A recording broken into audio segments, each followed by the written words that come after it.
Good morning गगन। गगन और अमन I think दोनों की एक ही आईडी है। मिक्स में नाम रख लिया दोनों ने मिलके।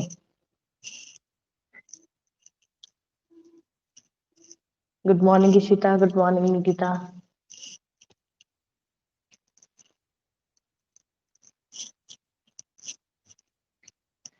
Good morning Seema, good morning Kush.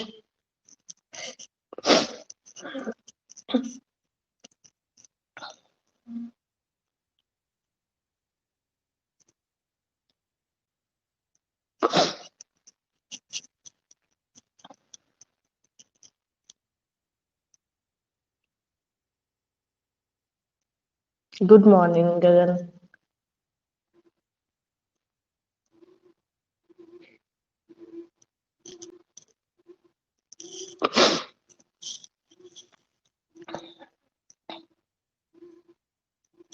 Good morning Aman. Wish U a very happy birthday Aman.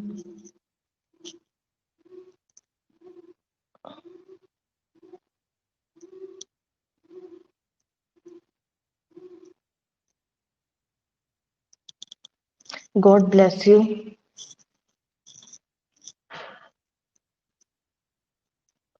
Most welcome, most welcome. अभी देखो कोविड सिचुएशन चल रही है, ठीक है, तो पार्टी वार्टी तो सबकी बाकी चल रही है। अभी मिलेंगे तब एक दूसरे से अपन जरूर पार्टी देंगे, ठीक है। पार्टी बिल्कुल, मैम की भी पेंडिंग रहेगी और सबकी पेंडिंग है पार्टी आपके पास। अभी तो आप फैमिली के साथ अच्छे से एंजॉय करो, इससे अच्छा टाइम नहीं मिलेगा।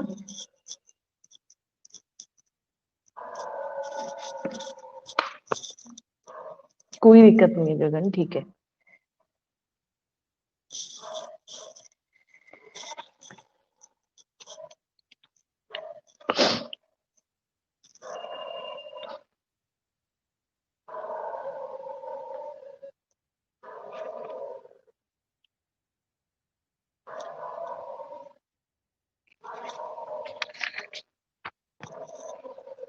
हाँ जी बताइए।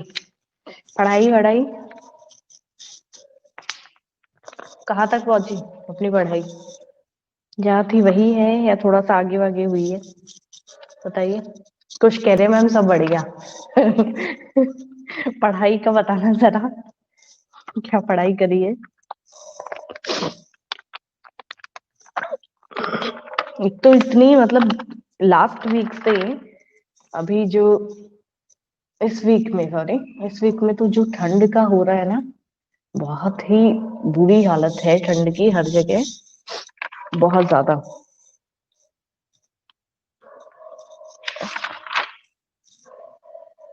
ऐसा लग रहा है अब की बार ही ठंड वो अब पहले पड़ी नहीं है, धीरे धीरे अगर थोड़ा थोड़ा ठंड का रहता है थोड़ा, तो फिर मेंटली प्रिपेयर हो जाते हैं। अब की बार ऐसा कुछ हुआ नहीं है, डायरेक्ट एक साथ अभी पिक पे आई है ठंड, तो वो चीज थोड़ा नुकसान कर दी है। Good morning Rahul.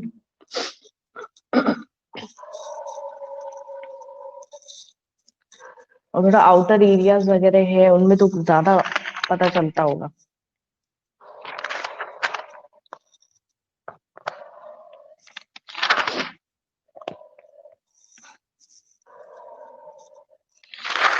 जी, मार्केटिंग टॉपिक था अपना,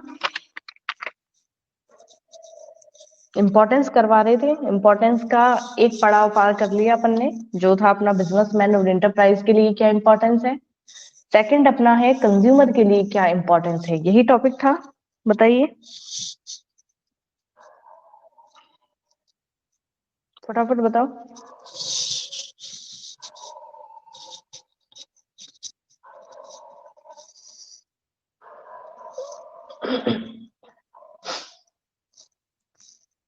यही था ना। कितने स्टूडेंट्स हैं आज क्लास में? अमन, गगन, ईशिता, कुश, निकिता, राहुल, सीमा। स्ट्रेंथ हर दिन ऐसी ही रहती है ट्वेल्थ की, तो क्या करे बताओ।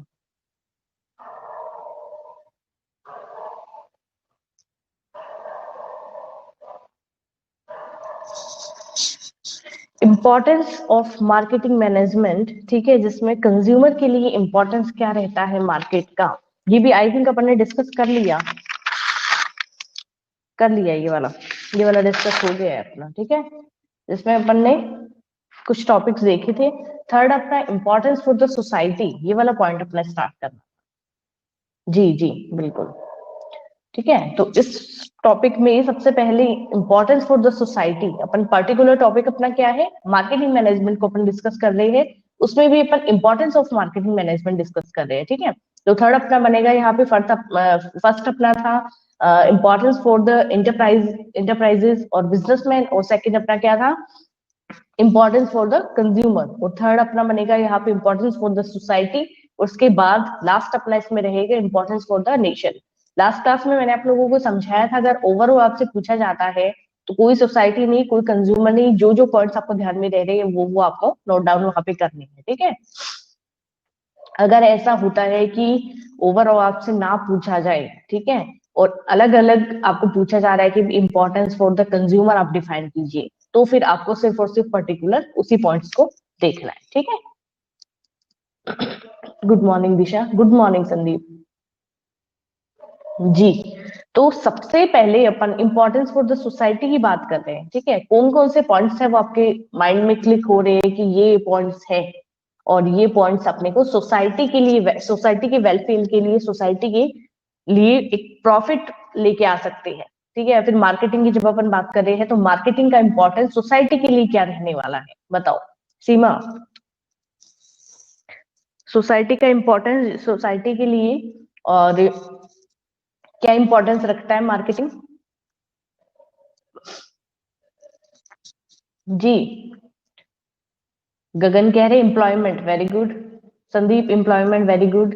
फिर है सोशल नीड को फुलफिल करने का काम कर रहा है, इनकम, जी बिल्कुल।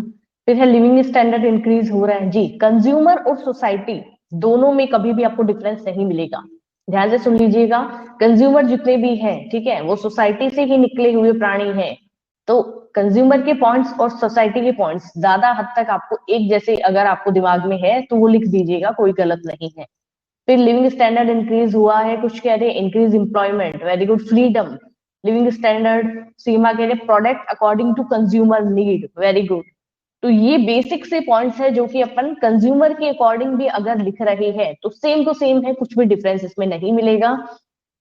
सबसे पहले सेम चीज है availability of product at reasonable price, जो कि अपन ने कंज्यूमर वाले में भी सेम पॉइंट डिस्कस करा था कि availability of product at reasonable price. Society की जब अपन बात कर रहे हैं तो एक मार्केटिंग क्या कर रहा है, पूरी की पूरी सोसाइटी को, वहां पे पर्टिकुलर कंज्यूमर की अपन ने बात करी थी, यहाँ पे ओवरऑल सोसाइटी का वेलफेयर अपन देख रहे हैं।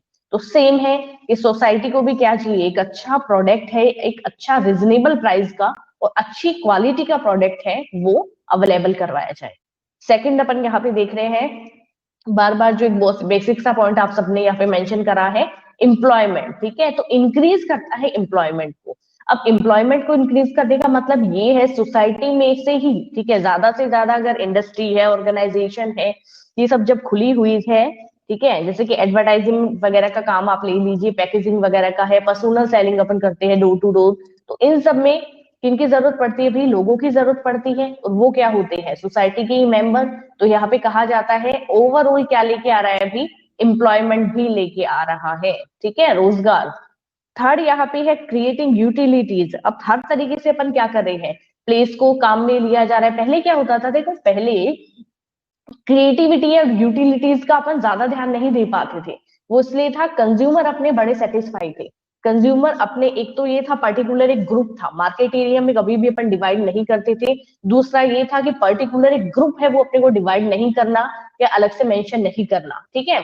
जो भी कैटेगरी है, जिस भी तरीके से अपन पहले, जैसा कि अपन अब पढ़ते हैं कि भाई कंज्यूमर है वो मार्केट हेड है, पहले ऐसा कुछ भी नहीं हुआ करता था, ठीक है। बहुत लिमिटेड फैसिलिटी के साथ में मार्केटिंग प्रोसेस है उसको कंप्लीट करा जाता था। अब क्या है, रिसोर्सेज अपने पास बहुत ज्यादा है, तो अब उनको किस तरीके से ऑप्टिमम यूटिलाइजेशन ऑफ रिसोर्सेज, जैसा कि अपन बार बार लगभग हर चैप्टर में अपन ये पॉइंट पढ़ ही लेते हैं, 11th में भी अपन ने पढ़े थे पॉइंट्स, क्या हो रहा है, जिसके अंदर प्लेस है, टाइम है, हर तरीके का यूटिलिटीज अपन कर रहे हैं, और किस जगह किस तरीके से किस चीज को काम में लेना है, ये भी पहले से प्री प्लानिंग करके अपन चलते हैं, ठीक है। क्योंकि अपन कॉम्पिटिटिव वर्ल्ड में खुद को सर्वाइव करवाने जा रहे हैं, तो इसके लिए बहुत ज्यादा जरूरी है कि हर एक स्टेप को अपन बहुत ही केयरफुल तरीके से मेंशन करें। ठीक है, 3 पॉइंट अपन ने देखे हैं। पहला, अवेलेबिलिटी ऑफ पर्टिकुलर प्रोडक्ट और थिंग्स एट रीजनेबल प्राइस, और सेकंड एम्प्लॉयमेंट की बात करी थी, और थर्ड अपन यूटिलिटीज का। फिर है फोर्थ, कंज्यूमर सेटिस्फिकेशन, बड़ा ही इंपॉर्टेंट रखता है। जो भी नीड आप उनकी फुलफिल करवाना चाहते हो, डिमांड के अकॉर्डिंग ही सप्लाई हो तो ज्यादा बेटर रहेगा। ठीक है, लिविंग को स्टैंडर्ड को इंक्रीज कर रहे हैं, सेम वही पॉइंट है इसमें। और प्रोटेक्शन अगेंस्ट सोशल लेवल्स, क्या बोला है भी, समाज में बहुत सारी बुराइयां हैं, ठीक है, एक नेगेटिव थिंकिंग है, या फिर बहुत सारे इस तरीके की अपन ये कह सकते हैं कि कंज्यूमर को या सोसाइटी को मिसगाइड करने वाले लोग हैं, उन सब से कहीं ना कहीं बचाने का क्या काम कर रहा है, मार्केटिंग कर रहा है। क्योंकि मार्केटिंग में अपन किसी की बातों में नहीं आ रहे, जो भी काम अपने को करना है या पर्टिकुलर कोई भी प्रोडक्ट अपने को खरीदना है, तो अपन क्या कर रहे हैं, खुद के बिहाफ पे खरीद रहे हैं। ठीक है, अपने को सारी इंफॉर्मेशन, प्राइस टैग या फिर वैरायटी, नंबर ऑफ आइटम्स में जो भी वैरायटी अपने को चाहिए वो अपने सामने मार्केट में अवेलेबल है। ठीक है, अपन चाहे उस प्रोडक्ट को खरीद के ला सकते हैं। तो यहाँ पे कहा गया है कि मिसगाइड करना, मिसअंडरस्टैंडिंग हुआ या फिर मिसलैंडिंग, यानी कि भ्रामक तरीके की, भ्रमित करा गया है, वो सब से अपने को बचाने का काम कर रहा है एक पर्टिकुलर प्लेटफॉर्म, जिसको अपन मार्केटिंग कहते हैं। तो ये कुछ 6 पॉइंट्स थे। इन पॉइंट्स में तो कोई प्रॉब्लम आपको आने नहीं वाली, बताइए। फिर भी अगर कोई दिक्कत है तो बताओ। 5-5 पॉइंट देखो, मैं इसलिए बार बार कह रही हूँ, 5-5 पॉइंट्स है वो पर्टिकुलर, आप देख लेना एक एक बार इनके। क्योंकि क्या होगा, 5-5 अलग अलग देखो आपको लिखना पड़ रहा है, तब तो 5 पॉइंट बहुत सही है। एक साथ आपको लिखना पड़ रहा है तो 4-4 भी लिख दोगे तो भी कोई दिक्कत नहीं है। ठीक है, क्योंकि 4 पार्ट्स में अपन देख रही है 5-5 पॉइंट्स का, तो 20 पॉइंट्स अपने सामने हो जाएंगे। तो 20 पॉइंट्स कम नहीं होते वहां पे, इतने सारा बड़ा पेपर आएगा तो एक क्वेश्चन में लग जाओगे तो बाकी पेपर छूटेगा। ज्यादा पॉइंट्स लर्न करने का मतलब ये होता है कि उनमें से लगभग 5 या 6 पॉइंट ही आपको याद रहने वाले हैं। ये थोड़ा सा मिल जाता है वहां पे benefit. Importance for the nation, ठीक है। अब भाई अपन ने कंज्यूमर की बात कर ली, एक बिजनेसमैन की बात कर ली, एक सोसाइटी की बात कर ली, अब नेशन को क्या फायदा है भाई, बताइए।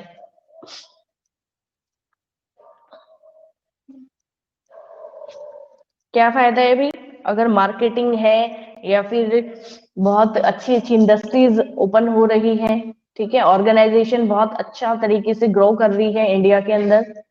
जी बिल्कुल, इकोनॉमिक डेवलपमेंट की बात करें, नेशनल इनकम हो सकता है ये, ठीक है, प्रोटेक्शन, नेशनल इनकम इंक्रीज हो रही है अपनी, डेवलपमेंट बिल्कुल, बाकी सेफ्टी। जी, सभी को यहाँ पे पॉइंट्स मेंशन करने हैं, ये नहीं है सिर्फ सुनना है, देखना है।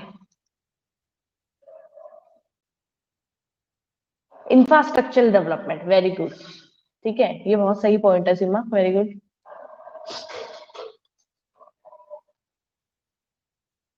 इंक्रीज एक्सपोर्ट, सबसे पहले क्या कहा गया है भाई, पॉलिटिकल पीस, जो मैंने पॉइंट मेंशन करा है, ठीक है, आप लोगों की पॉइंट बहुत ही ज्यादा सही है, सब लोगों ने बहुत अच्छे अच्छे रिप्लाई दिए हैं यहाँ पे। इंक्रीज इकोनॉमी, ठीक है, सबसे पहले यहाँ पे इन पॉइंट्स को भी इसमें ऐड कर लेंगे अपन। पॉलिटिकल पीस, क्या कहा गया भाई, एम्प्लॉयमेंट अगर है तो ओवरऑल क्या हो रहा है, लोगों की सोच में बड़ा बदलाव आ रहा है, लोग बहुत ज्यादा एडवांस सोच रहे हैं, ठीक है, छोटी मोटी बातों पे ज्यादा दिमाग नहीं लगा पा रहे, इसलिए क्या कहा जा रहा है, ये एक बहुत ही सही कारण है कि वहां पे मतलब अपन हर जगह पॉलिटिक्स अपन करना चाह रहे हैं, तो वो चीज कहीं ना कहीं अपन पीछे छोड़ देते हैं, ठीक है, मार्केटिंग से, कि अब क्या हो रहा है, मार्केट में बहुत कुछ नया आया है। नेक्स्ट है इकोनॉमिक डेवलपमेंट। अब इकोनॉमिक डेवलपमेंट में ये कहा गया है कि जैसे बहुत सारे इस तरीके के प्रोजेक्ट्स वगैरह अपन देखते हैं, जिसमें क्या कर दिया अभी, एग्रीकल्चर और इंडस्ट्रीज दोनों को मर्ज कर दो, दोनों को जोड़ दो, ठीक है, इंटीग्रेशन अपन ने बात करा है। तो क्या हो रहा है अभी, अलग अलग कंट्रीज के अंदर बहुत सारे इस तरीके का, जैसे आप 11th का जो चैप्टर पढ़ेंगे ना, एंटरप्रेन्योरशिप, ईडीपी वाला, तो ईडीपी इंटरप्रेन्योरशिप डेवलपमेंट प्रोग्राम, अब जैसे उसके अंदर अपन पढ़ेंगे तो क्या आएगा भाई, गवर्नमेंट स्कूल का अपन ने क्या करा है, डेवलपमेंट करा है, ठीक है, जहां जहां लाइट्स वगैरह नहीं है विलेज एरिया में, तो वहां पे अपन ने और कोई भी पर्टिकुलर अपन जैसे कंपनी है, ठीक है, वो पैसा लगाने के लिए रेडी है और इंडियन गवर्नमेंट है, दोनों ने मर्ज कर लिया, ठीक है। और उसके बाद में अपन क्या कर रहे हैं, जिन विलेजेस में इलेक्ट्रिसिटी वगैरह का प्रॉब्लम आज भी है, उन सब में अपन ने सोलर पैनल देखे हैं, ठीक है। जहां पे ये नहीं पता कि भी फिल्टर जो प्योरीफाइड वाटर होता है उसका क्या बेनिफिट है, क्या उनसे फायदे होते हैं, वहां पे वो फैसिलिटी, ठीक है। इसके अलावा गवर्नमेंट स्कूल्स वगैरह में अपन बहुत सारे प्रोजेक्ट्स लेके आ रहे हैं, ठीक है। और गर्ल्स एजुकेशन से रिलेटेड बहुत सारे प्रोजेक्ट्स अपन लेके आ रहे हैं। तो ये सब जो कोशिशें हैं एक एंटरप्रेन्योर या फिर जहाँ पे गर्ल्स एजुकेशन वगैरह के लिए हुआ, उन सब में, ठीक है, टॉयलेट्स वगैरह होते हैं जो कि गवर्नमेंट स्कूल में बड़ा ही बुरा हाल है, उन सब में अपन ने पैसा लगाया है। तो ये सब क्या होता है, अपन ने, और एक या एक से ज्यादा कंट्रीज मान लीजिए या गवर्नमेंट मान लीजिए या फिर बहुत सारे प्रोजेक्ट्स हैं, उन्होंने मर्ज करके एक दूसरे को में, और उसके बाद में कोई भी पर्टिकुलर प्रोजेक्ट है उसको स्टार्ट कराया। तो इस तरीके के छोटे छोटे प्रोजेक्ट्स हैं जिसको अपन क्या करें, बहुत सारे लोग इसको एज ए स्टार्टअप नाम देते हैं, जो उन्होंने खुद के बिहाफ पे खुद की क्रिएटिविटी को यूज करके कुछ अलग करने की कोशिश करी है। तो वो स्टार्टअप्स आज देखेंगे इंडिया में बहुत ज्यादा है, ठीक है, और डिमांड में भी है। तो इन तरीके के छोटे छोटे प्रोजेक्ट्स प्रोजेक्ट्स मिलके और क्या कर रहे हैं, एक नेशनल लेवल पे एक इनकम का भी काम कर रहे हैं, लिविंग स्टैंडर्ड भी अपना बढ़ता है। तो इसको एक इकोनॉमिक डेवलपमेंट की कैटेगरी में अपन इन्वॉल्व कर सकते हैं, ठीक है। कि क्या कर रहे हैं, प्राइवेट सेक्टर में या गवर्नमेंट सेक्टर में हर एक पर्सन है इंडिविजुअल जॉब करके और खुद का पेट भर रहा है, ठीक है। पर कुछ लोग इसी सोसाइटी में से और कुछ अच्छा करने की सोच रहे हैं, तो वो भी अपने में से ही निकले हुए लोग हैं, ठीक है, कुछ अलग तो है नहीं। तो वो लोग क्या कर रहे हैं, बहुत कुछ समाज को सुधारने का काम, या बहुत अच्छा, जैसे पोल्यूशन को रोकने के लिए भी सिटीज में बहुत सारे लोग हैं, ठीक है। स्पेशली जो आज के यूथ है, आज की यंग जनरेशन है, वो बहुत सारी अच्छी कोशिशें करती है, ठीक है। लोगों को अभी जो कोविड का सिचुएशन हुआ है, इसमें लोग बड़े परेशान हुए हैं। तो इस सिचुएशन में लोगों ने एक दूसरे को बहुत ज्यादा हेल्प करी है। तो ये सब क्या है, एक छोटे छोटे प्रोजेक्ट्स के थ्रू ये तो हुआ एक हेल्प। पर इनको अगर अपन अगर क्या करते हैं, थोड़ा सा एक प्रोजेक्ट की कैटेगरी में अगर इन्वॉल्व करते हैं, तो वो एक इनकम का काम बन जाता है, जो कि बहुत सारे लोगों को इनकम एम्प्लॉयमेंट भी प्रोवाइड करवाता है, और लोग हैं उनकी नीड भी फुलफिल होती रहती है, ठीक है। दोनों ही चीजें इसके अंदर आएगी। जी। अब इसके बाद में और नेशनल इनकम इंक्रीज ओवरऑल होगी अपनी, ठीक है, क्योंकि इंपोर्ट एक्सपोर्ट्स वगैरह अपन कर रहे हैं, और जहां जिस चीज की जरूरत है जिस कंट्री में, और वहां क्या कर रहे हैं अपन, उस चीज को कंप्लीटली पहुंचा रही है। इकोनॉमिक स्टेबिलिटी, अब इकोनॉमिक स्टेबिलिटी का ये है कि पर्टिकुलर इंडस्ट्री अगर time to time step by step खुद को ग्रो कर रही है, तो वो एक परमानेंट इनकम बन जाती है। जैसे कि बहुत सारी, जैसे अंबानी की कंपनी की अपन बात करते हैं, ठीक है, तो ऐसा तो नहीं हो पाएगा कि भी आने वाले सालों में अंबानी है, उनका कंपनी है वो बंद हो जाता है, या फिर इनकम है वो डाउन में चली जाती है, इस तरीके का कुछ नहीं होता, ठीक है। क्योंकि क्या है, आज मार्केट में जिस मतलब एक पर्टिकुलर स्टेज पे उनको पहुंचना चाहिए, उससे काफी आगे निकल चुकी है। तो छोटी छोटी फर्म्स है, वो हर साल खुलती है। कोविड की सिचुएशन से पहले बहुत सारी फर्म्स है वो खुली है, ठीक है। और जयपुर में भी आप देखेंगे पर्टिकुलर ऐसे ऐसे लोग हैं जो कि काफी फर्म्स को लेके बैठे थे, और उसके बाद में वो, मतलब आज फर्म है वो बंद हो चुकी है। तो कुछ फर्म्स है उन्होंने खुद को सरवाइव करवाया है, और कुछ फर्म्स ने नहीं करवा पाई। तो दोनों सिचुएशन है। तो ये एक परमानेंट इनकम है, वो कंट्री के लिए और नेशन के लिए बन जाती है। तो इकोनॉमिक स्टेबिलिटी इन्हीं से आ रही है, ठीक है। ये अपना हुआ भाई क्या, मार्केटिंग। अब मार्केटिंग में एक दिक्कत है, तो बताइए कि मार्केटिंग में यह प्रॉब्लम आ रहा है, बोलो फटाफट।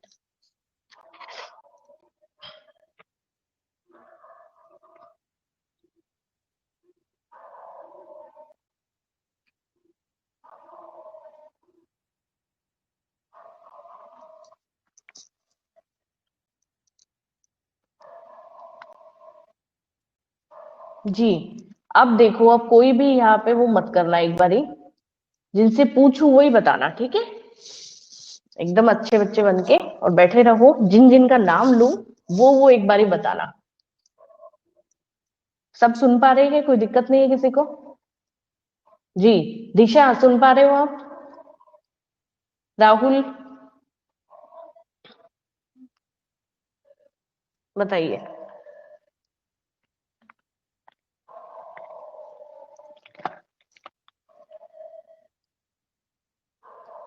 जी राहुल, कोई प्रॉब्लम नहीं है ना?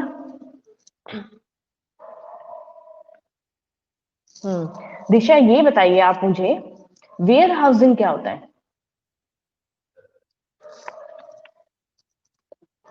प्लीज इन्हीं को बताने देना, अगर भला चाहते हो तो आपस में एक दूसरे का।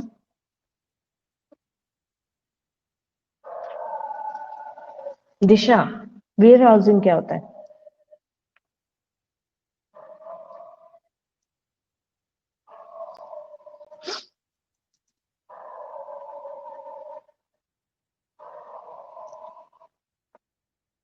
इतना टाइम नहीं लगाना, आता है तो ठीक है, नहीं आता तो ठीक है, सिर्फ मीनिंग पूछा है मैंने, ज्यादा लंबा चौड़ा जाने की जरूरत नहीं है।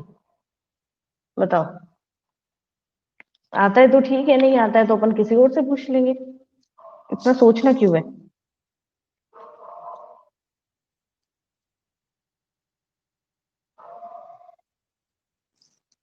फटाफट फटाफट।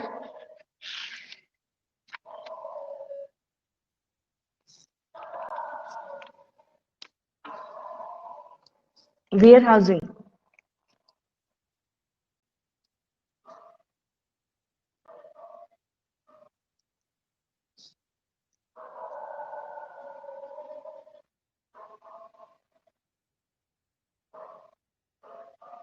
राहुल, क्या मीनिंग है वेयर हाउसिंग का?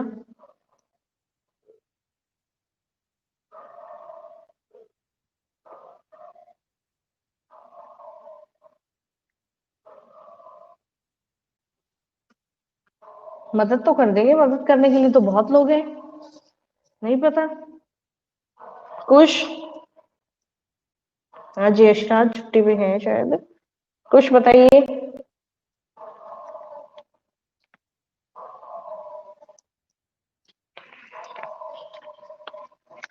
कुछ है ना क्लास में? जी कुछ है।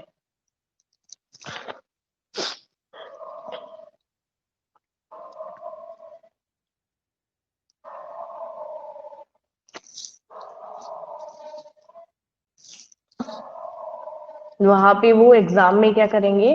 कुछ फटाफट, आता है तो ठीक है, नहीं आता है तो फटाफट। एग्जाम में शॉर्ट नोट्स आते हैं, 12th के आपके एग्जाम में शॉर्ट नोट पूछे जाएंगे बहुत सारे। दे दिया कि भाई वेयर हाउसिंग को क्या कर दो, आप डिटेल में एक्सप्लेन कर दो, 2 नंबर में क्या करके आओगे?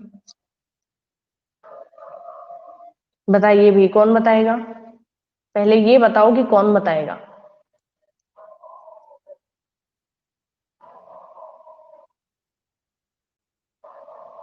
कुछ सुनाई नहीं दिया क्या पूछ रही हूँ मैं?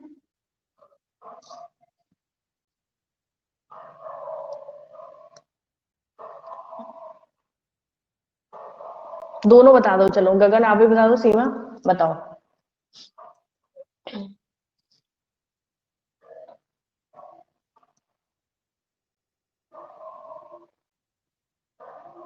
क्लास से कौन भाई बाहर हुआ ये आप में से?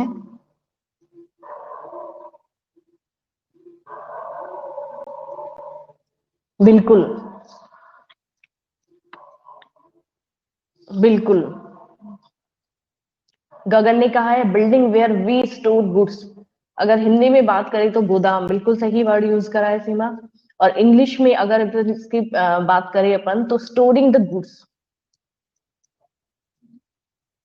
कोई भी पर्टिकुलर अपन स्टोरेज वर्ड बार बार यूज करते हैं, अब स्टोरेज तो वो बचपन से करते आए हो, ठीक है। अपन क्या कर रहे हैं, एक्स्ट्रा जो भी यूनिट्स अपनी बन रही है उनको स्टोर कहाँ करेंगे, वो स्टोरेज, स्टोरेज जो होता है वो वेयर हाउसिंग, ठीक है। जहां पे अपन क्या कर रहे हैं, बहुत ही लंबी चौड़ी अपन यूनिट्स हैं वो वहां पे स्टोर करके रख सकते हैं, हर दिन हर बार। बताओ भी, नहीं बताया क्या? सीमा बोलो भी, ये वर्ड का मीनिंग सामने नहीं आया क्या? या फिर अचानक से ऐसे ही पूछ लिया मैंने? हुआ है क्या ऐसा कुछ? कितनी ही बार, मतलब क्या मेरे को पता था। ठीक है, रुक जाओ अभी। ठीक है, 8 जन मेरे को दिख रहे हैं, इनमें से कोई भी क्लास से बाहर मत हो जाना। बिल्कुल ध्यान में है मेरे को कौन कौन क्लास में बैठे हैं।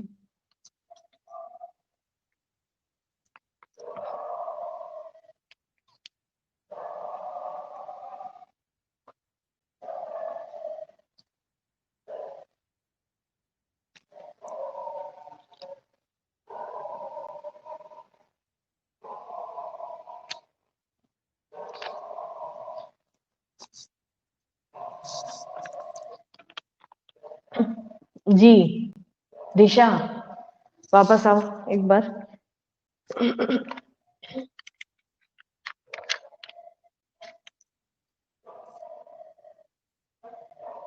लीडरशिप की कोई भी दो कैरेक्टरिस्टिक्स बता दो। लीडरशिप की कोई भी दो कैरेक्टरिस्टिक्स बता दो। लीडरशिप के कोई भी दो कैरेक्टरिस्टिक्स बताओ भाई जल्दी। उसका मतलब फिर मैं आपको देखो देख नहीं पा रही हूँ, फेस नहीं कर पा रही हूँ, तो वो चीज हो जाएगी कि कहाँ से क्या है। टाइम लगाते हो इट मीन्स आपने यूज करा है पक्का कोई मटेरियल, या तो बुक या नोट्स, कुछ तो दिखा है आपने। ठीक है, बताओ फटाफट। बिल्कुल तुरंत आप बताते हो अगर, तो ये मानूंगी कि ये हाँ आ रहा है। कुछ का अभी तक टाइपिंग ही नहीं हुआ है, कब बोला था नालायक मैंने, इतनी देर हो गई है। क्वेश्चन पूछ पूछा के भी दूसरा क्वेश्चन पे भी आ गए, और वो टाइपिंग नहीं हो पा रहा है, क्या बात है। इतना लंबा वो था क्या आंसर।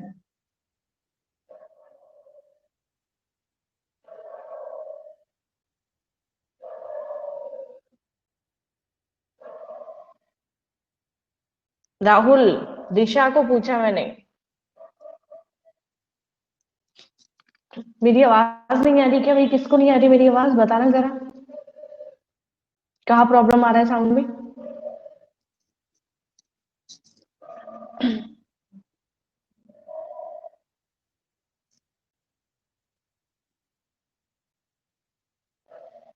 ठीक है, अब तो पुराना हो गया क्वेश्चन, कोई बात नहीं, चलो।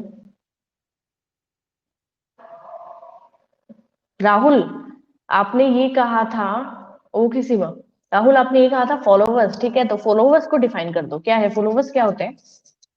बताओ फॉलोवर्स क्या होते हैं। और दिशा, थोड़ा सा भाई इतना आलसीपन क्या करते हो, इतने बड़े हो गए आप लोग। थोड़ा फटाफट रिप्लाई करा करो, अभी ये कह देना भाई इसका मैसेज आया हुआ है, टाइपिंग करना है, तो वैसे सारे के सारे इतने फटाफट टाइपिंग करोगे ना, अगला बंदा सामने वाला देखता रह जाए तुम लोगों को। लीडरशिप के कैरेक्टरिस्टिक्स नहीं बता आपको। Very good. आप भी फॉलोवर को डिफाइन करो राहुल।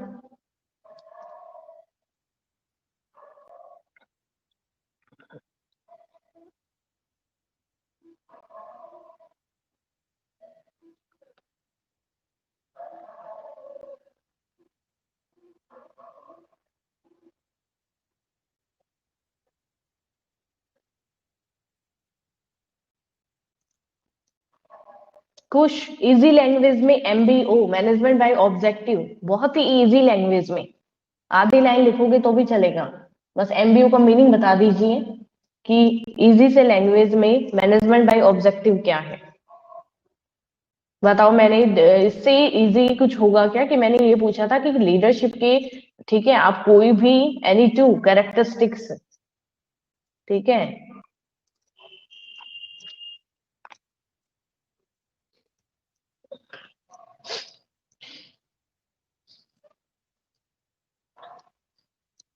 ये तो जो क्लास में नहीं बैठा है कभी वो भी बता देगा कि लीडरशिप के क्या क्वालिटीज, क्या कैरेक्टरिस्टिक्स है।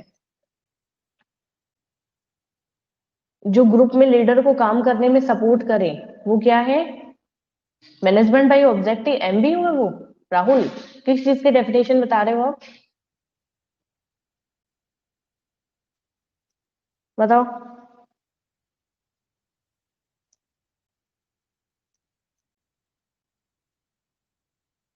अच्छा, फॉलोवर्स की कुछ बता रहे हैं ना एमबीओ, तो जी, जो ग्रुप में लीडर को काम करने में सपोर्ट करे। फॉलोवर्स का मतलब ये है कि मतलब अपन ये नहीं कह सकते। हाँ, आपका अभी कुछ कहना गलत नहीं राहुल, काफी हद तक आपने सही बोला है।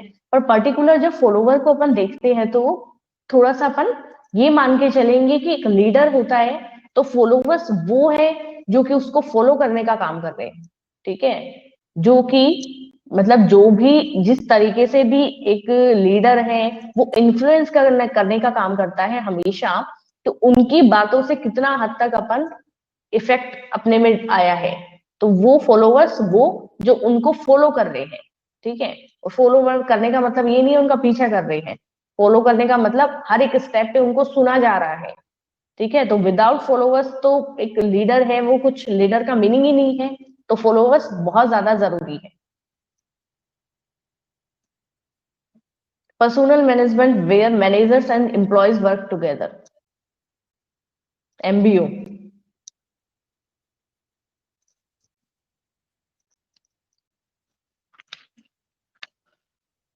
हालत तो है देखो गड़बड़। ठीक है, हालत है बहुत ही ज्यादा गड़बड़।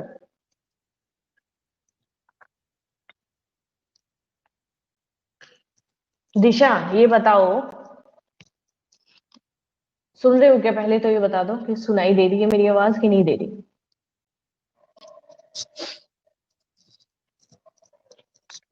बोलो फटाफट। सबका नंबर आएगा अभी। गगन का, मन का, सीमा का, ईशिता का, सबका नंबर आएगा। ठीक है, हाँ, तो आप मेरे को सुन रहे हो तो टाइपिंग वाले उस पे बटन पे ही अपना वो रखो हाथ। फादर ऑफ जनरल मैनेजमेंट किसे कहा जाता है? Father of general management. फटाफट टाइप कर दो, इजी सी लैंग्वेज में, एक ही शब्द है बस, उससे ज्यादा कुछ है नहीं। Father of general management.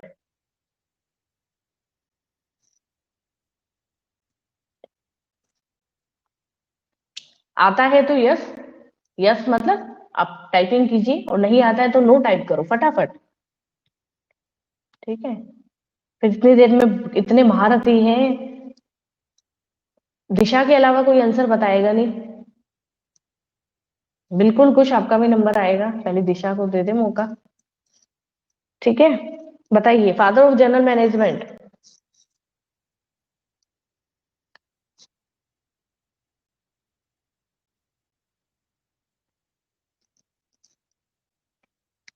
Answer Disha ही बताएंगे। इतना टाइम मत लो भाई, इतना टाइम मत कंज्यूम करो।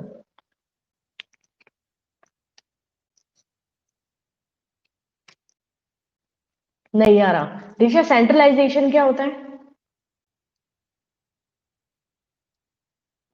सेंट्रलाइजेशन सुना था कहीं, पॉइंट आया था आपने, और कोई नहीं बताएगा?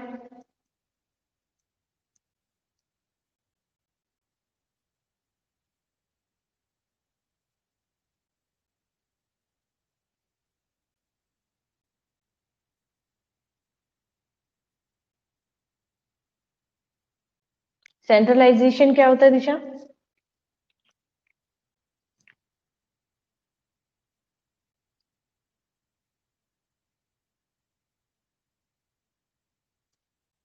बताइए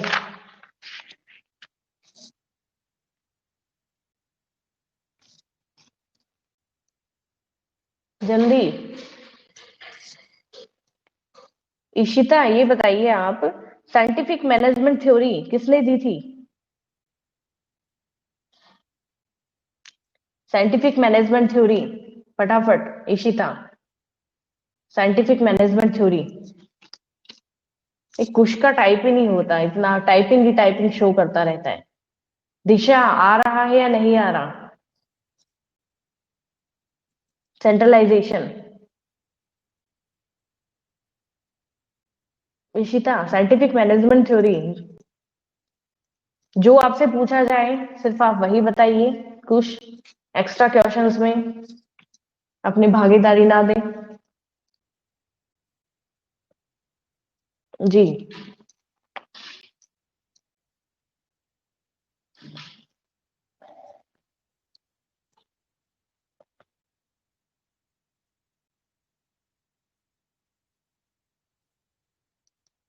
मॉडर्न मैनेजमेंट होती है क्या? मैंने पूछा scientific management theory given bye.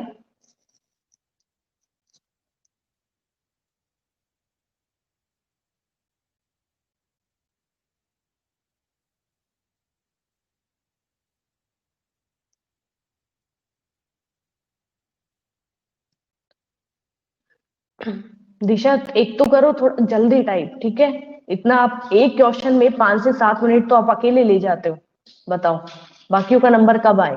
Activity, organisations, पूरा आप टाइप करो, एक एक वर्ड मुझे क्या क्या समझ आएगा? सेंट्रलाइजेशन पूछा था मैंने आपसे, मॉडर्न मैनेजमेंट, जी ये तो ठीक है इशिता आपका, ठीक है, very good.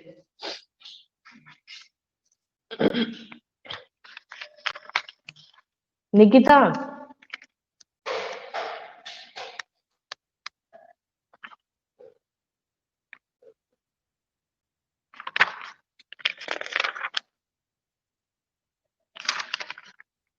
Stability of personnel principle है हेनरी फ्योल के 14 प्रिंसिपल्स में एक प्रिंसिपल है स्टेबिलिटी ऑफ पर्सोनल। निकिता क्या कहेंगे इस बारे में?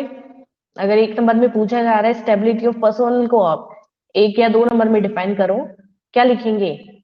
क्या मीनिंग है stability of personnel Henry Fayol के 14 प्रिंसिपल्स में? निकिता है क्लास में? जी बताइए।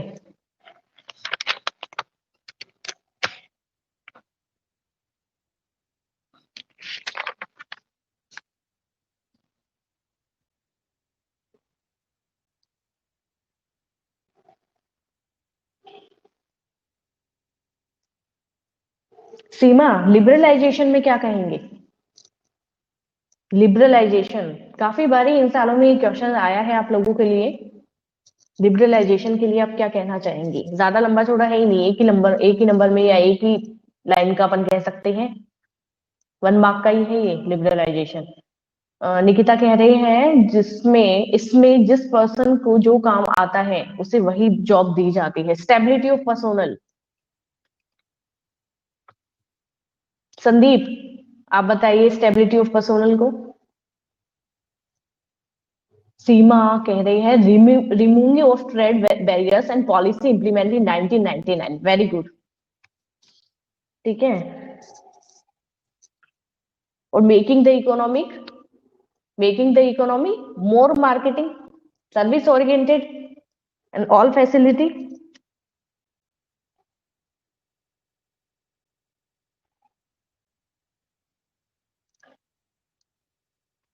जी स्टेबिलिटी ऑफ पर्सोनल में मिनिमम, ठीक है, और एम्प्लॉय टर्नओवर।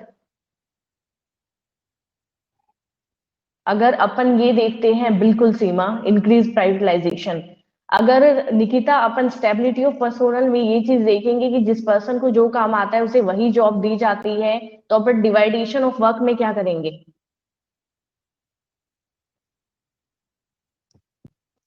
बताइए।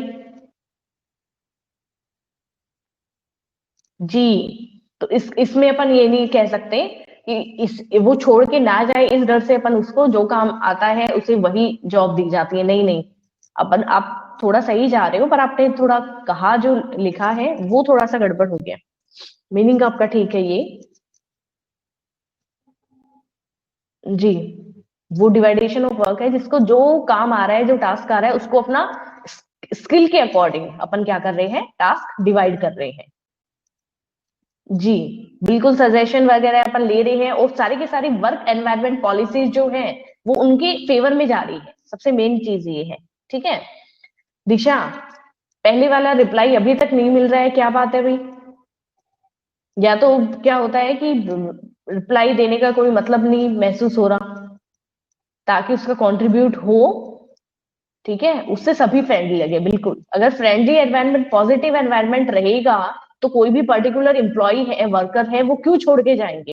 नहीं जाएंगे ना। तो स्टेबिलिटी ऑफ पर्सोनल यानी कि दोबारा अपने को रिक्रूटमेंट, सिलेक्शन, इन सब का खर्चा है, ट्रेनिंग का, ये सब अपना बचेगा, ठीक है। तो वहां पे गुडविल अच्छी होती है, और साथ ही साथ पुराने एम्प्लॉय जितना ज्यादा एक ट्रस्ट के साथ काम कर सकते हो, उतने नए एम्प्लॉय नहीं कर सकते, ऐसा मानना है काफी सारी ऑर्गेनाइजेशन में। सेंट्रलाइजेशन, मैंने आपको प्लानिंग एंड डिसीजन मेकिंग, भाई यहाँ पे मैंने 2 से 3 क्वेश्चन पूछे हैं, अब बताओ भाई सेंट्रलाइजेशन का मीनिंग ठीक है क्या? बताइए। ठीक है, इस आपके तो चलो सुधार देंगे ये जो आपने बताया दिशा। आप ये बता दो मेरे को, मोनोपोली का मीनिंग क्या होता है? मोनोपोली का मीनिंग क्या होता है? आपका सेंट्रलाइजेशन तो कोई भी बता देगा, बताओ चलो, अमन, गगन, कोई भी बता दो। ठीक है, और आप आइए मोनोपोली पे। दिशा, दिशा के अलावा मोनोपोली का मीनिंग कोई बताएगा नहीं।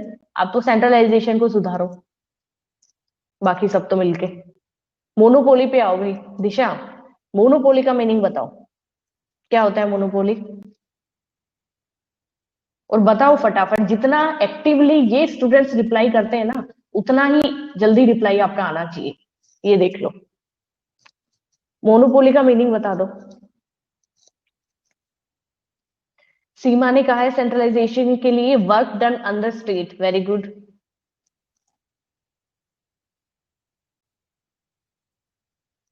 Power is not distribute among manager. Very good Sandeep.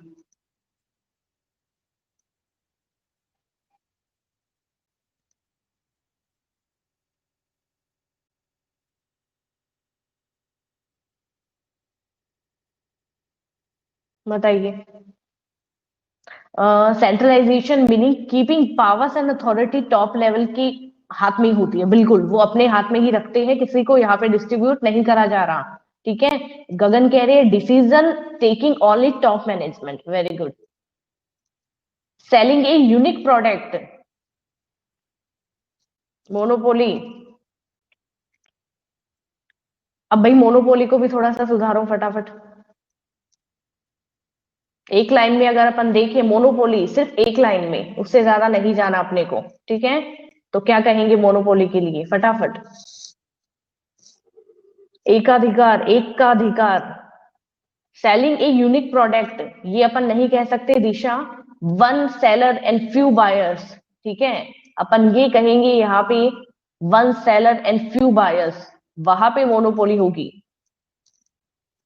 कौन से प्रोडक्ट को यूनिक प्रोडक्ट कैसे अपन कर सकते हैं भाई? अलग प्रोडक्ट तो सभी अलग प्रोडक्ट बेचने की कोशिश कर रहे हैं। किसी की पैकेजिंग अच्छी है, किसी की लेबलिंग अच्छी है, कोई प्राइस में समझौता कर रहा है, कोई क्वालिटी के साथ समझौता कर रहा है, किसी की टेक्निक बहुत अच्छी है, कोई पर्सनल सेलिंग को काम में ले रहा है, कोई एडवर्टाइजिंग पे बहुत ज्यादा पैसा यूज कर रहा है।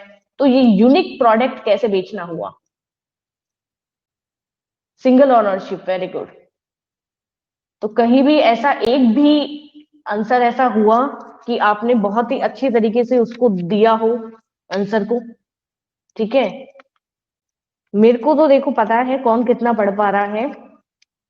ईमानदारी खुद के साथ रखिए आप। बहुत ही दिक्कत होने वाली है, देख लेना, वरना बहुत ही ज्यादा, बहुत ही। अच्छा ये बताओ कि मैंने जो जो दिशा से क्वेश्चन पूछे हैं, ऐसा तो है नहीं कि भी जानबूझ के ये सब, उन क्वेश्चंस में कहीं भी कुछ बड़ा लंबा चौड़ा था क्या? एक एक वर्ड्स मैंने सिर्फ पूछे हैं। ठीक है, जो भी मैंने क्वेश्चंस पूछे हैं वो सिर्फ मीनिंग मैंने पूछा है पर्टिकुलर, कि भाई अपन जो वेयर हाउसिंग है वो क्या होता है, सेंट्रलाइजेशन क्या होता है, फादर ऑफ मॉडर्न मैनेजमेंट अपन किसको कह सकते हैं। ठीक है, मोनोपोली अपन किसको कह सकते हैं, ये सब बहुत बेसिक चीजें हैं जो कि अपन पता नहीं कितनी बार और अपन ने ये शब्द है ये डिस्कस करे हैं। इससे इजी नहीं हो सकता। मैंने कोई लंबा चौड़ा आपसे क्वेश्चन नहीं पूछा है। अगर ये नहीं बता पा रहे हो इट मीन्स पढ़ाई हुई नहीं रही है, बिल्कुल। ठीक है, और कभी आपने मेरे से कोई क्वेरीज नहीं पूछी है कभी भी।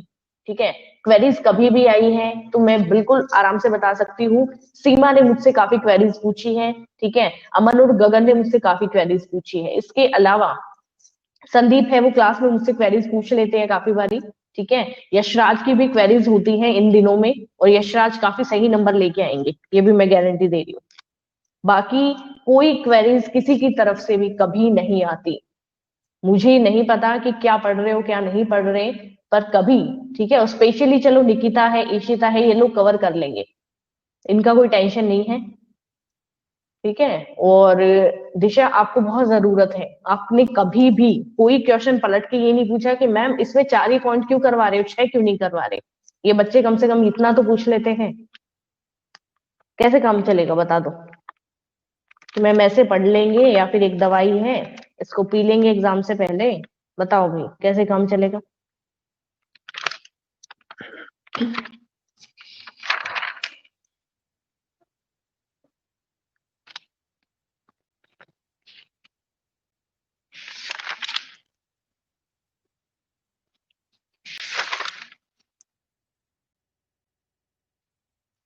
बताओ बताओ फटाफट, बोलो दिशा।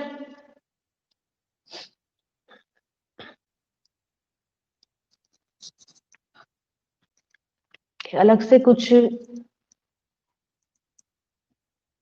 टेक्निक है पढ़ाई की? देखो मैं तो वही पढ़ाती हूँ और वही ये बच्चे याद करते हैं, याद भी नहीं करते, सिर्फ सुनते ही है। ठीक है, इनमें से ऐसा भी नहीं है कि याद करते घर जाके 2-2 घंटे, मतलब घर बैठ के ये लोग पढ़ रहे हैं, नहीं।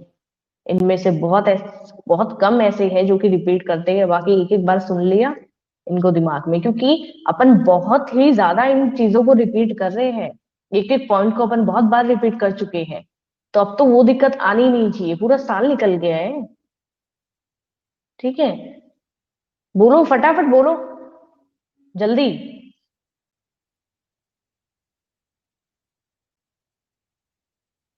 क्या करें सॉरी का? कहाँ रखूं बताओ? बहुत हो रखे हैं मैम के पास तो इकट्ठे, कहाँ रखे? बताइए। सॉरी से अगर पेपर में लिखा जाता तो ले लेंगे, कोई दिक्कत नहीं है। करे क्या? एक्स वाई थ्योरी आती है कि दिशा? थ्योरी एक्स और वाई आती है? अगर ये पूछ ले कि भाई हेनरी फ्यूल के 14 प्रिंसिपल्स के नाम नाम बता दो, तो 14 में से 10 बता पाओगे क्या? कोई भी 10 पॉइंट? और ये कह दिया है कि ये क्वेश्चंस भाई 100% है, आंख बंद करके रट लो, और फिर भी नहीं हो रहा, तो क्या करें बताओ? अब मार्केटिंग का जो चैप्टर पढ़ा है उसमें क्या था भाई? इंपॉर्टेंस बताया गया था और पहले फंक्शंस पढ़े थे और मीनिंग था बस। उसके अलावा कुछ था क्या? ये कह दिया चारों थ्योरीज है भाई, ये चारों थ्योरी है, वो एक एक बार देख लेना, थ्योरी में से क्वेश्चन आएगा, थ्योरी में से क्वेश्चन आएगा। नहीं समझ आ रहा, क्या करे? ये बताओ विलियम आउची ने कौन सी, नहीं आता ना, वेरी गुड। विलियम आउची ने कौन सी बुक लिखी थी, बताना।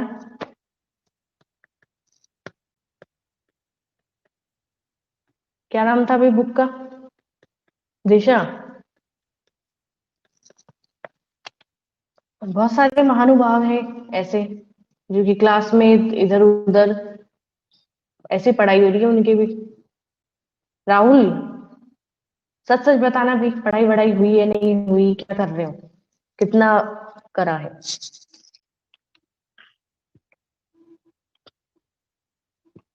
जो पढ़ेगा उनके डाउट्स भी होंगे, उनकी क्वेरीज भी होगी। ये 1981 तो ठीक है, नाम क्या था बुक का?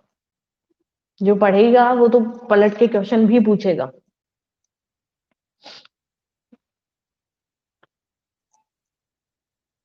राहुल ये बताओ, जॉब रोटेशन क्या होता है? राहुल, जॉब रोटेशन का मीनिंग बताओ।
बताओ बताओ फटाफट।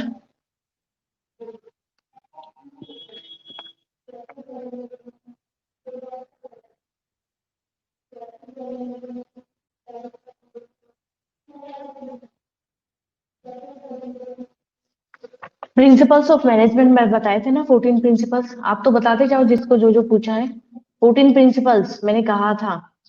किस किस स्टूडेंट ने, किन किन ने, और 14 प्रिंसिपल्स के नाम हैं वो बिल्कुल सेट कर लिए भाई, बताओ।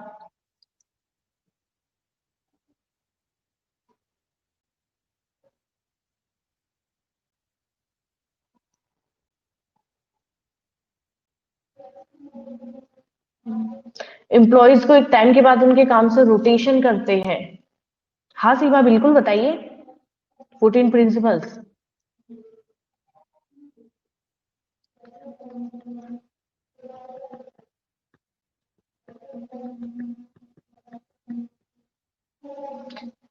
हैंडी फ्यूल के 14 principles.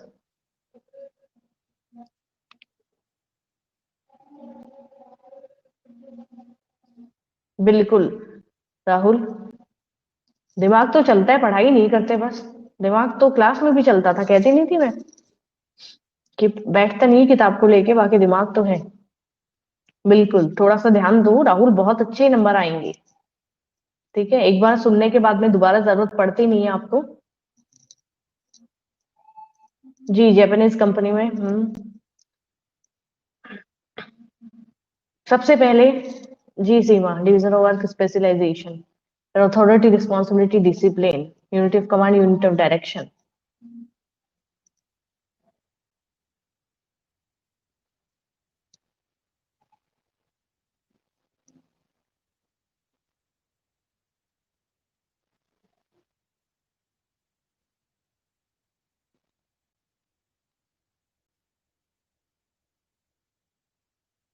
Subordination of individual interest to general interest, very good.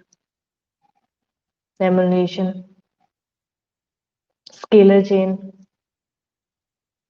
पूरी करते जाओ लाइन को फटाफट से, एक के बाद एक। रेमुनरेशन इन्होंने बता दिया, संदीप ने स्केलर चेन बना दिया, वेरी गुड। उसके बाद में centralisation, decentralisation, order, very good.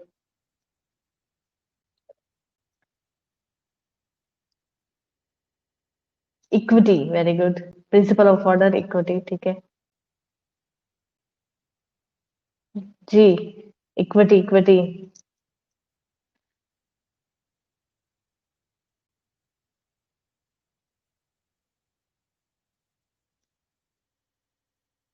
Stability of personal, very good. जी। Principle of initiative, very good. Inspiration.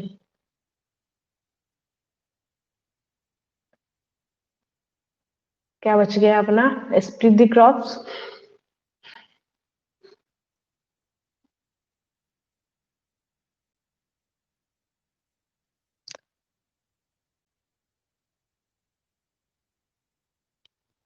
दिशा, इसका मीनिंग क्या होता है? वेरी गुड सीमा, वेरी गुड, वेरी गुड गगन, वेरी गुड राहुल। और सबका यहाँ पे बहुत सारा कंट्रीब्यूशन रहा है भाई। वेरी गुड गगन, निकिता का भी रहा है यहाँ पे, राहुल, संदीप। बिल्कुल, बढ़िया बढ़िया। चलो, ये बहुत अच्छी बात है कि आप लोग थोड़ा थोड़ा करके और इसको देख रहे हो। ठीक है। स्प्लिट द क्रॉप्स का मीनिंग क्या होता है, बताओ। दिशा, पता है आपको स्प्लिट द क्रॉप्स का मीनिंग क्या होता है? जो अपन इतनी बार पढ़ पढ़ के देखा है अपन ने, बताइए।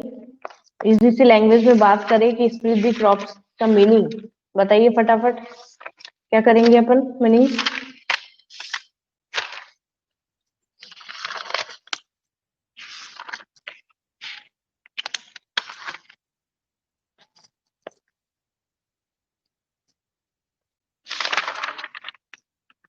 इसके बाद क्लास को देखो, कंप्लीट करेंगे।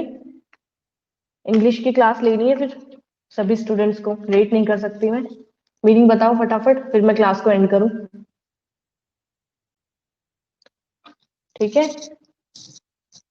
आज डिस्कशन हुआ, ठीक है, मुझे काफी सही लगा है ये चीज, पता तो चला कितना क्या क्या हो रहा है, क्या नहीं हो रहा। जो जिस फ्लो में पढ़ रहा है, ठीक है, जिनका फ्लो काफी डाउन जा रहा है, जो पढ़ाई नहीं हो रही, वो तो प्लीज इम्प्रूव कीजिए। और जो काफी सही जा रहे हैं, वो और थोड़ा सा इम्प्रूव करो, ताकि कहीं भी कोई भी नंबर कटने का कोई भी बिल्कुल चांस ना रहे।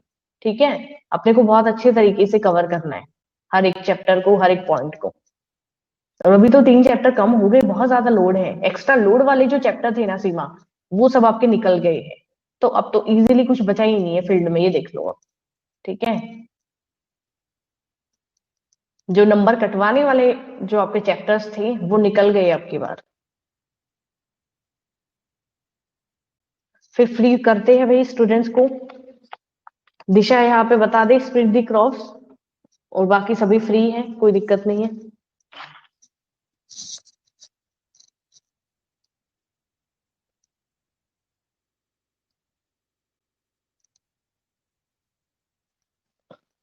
जल्दी जल्दी, आता है तो हाँ, नहीं आता है तो ना, इतना बार बार बुलवाओ मत एक तो।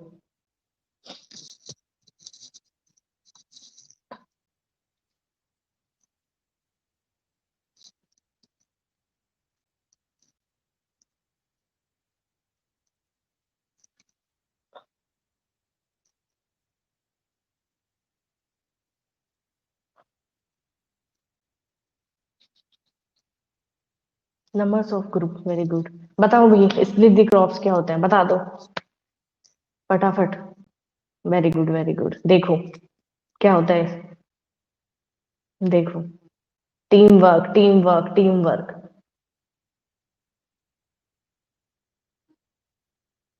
आई की जगह पे वी यूज कर लो। ठीक है, जहां पे आई वर्ड को यूज करते हो ऑर्गेनाइजेशंस में, ठीक है, वर्क प्लेस पे, वहां पे वी कि हमने किया है, हम सब एक टीम है, team work. Split the crop, number of group. कौन सी बुक पढ़ रहे हो दिशा, कहाँ से पढ़ के आ रहे हो? मैंने नोट्स में लिखा है, एटलीस्ट वो तो थोड़ा बहुत पढ़ो। ठीक है, आपको 2-3 मिनट लेट करवा दिया है मैंने। आप लोग फ्री हैं, नेक्स्ट क्लास में अपन मिलेंगे। ठीक है, और बिल्कुल मैं आप लोगों को क्वेश्चंस भेजूंगी। 2 दिन का टाइम अपने पास है, उनमें वो क्वेश्चंस आप देखेंगे, उसके बाद में उसके लिए अपन डिस्कशन करेंगे। बुक में से ही रहेंगे, कुछ अलग नहीं है, पर वो थोड़े बहुत इंपॉर्टेंट क्वेश्चंस रहेंगे। देख लूंगी मैं मेरे अकॉर्डिंग, छोटे हुए। जी बिल्कुल, कैटेगरी डिवाइड कर लेंगे, 1-1 नंबर के, 4-4 नंबर के, 6-6 नंबर के, 2-2 नंबर के। ठीक है, ओके ओके, चलो बाय एवरीवन।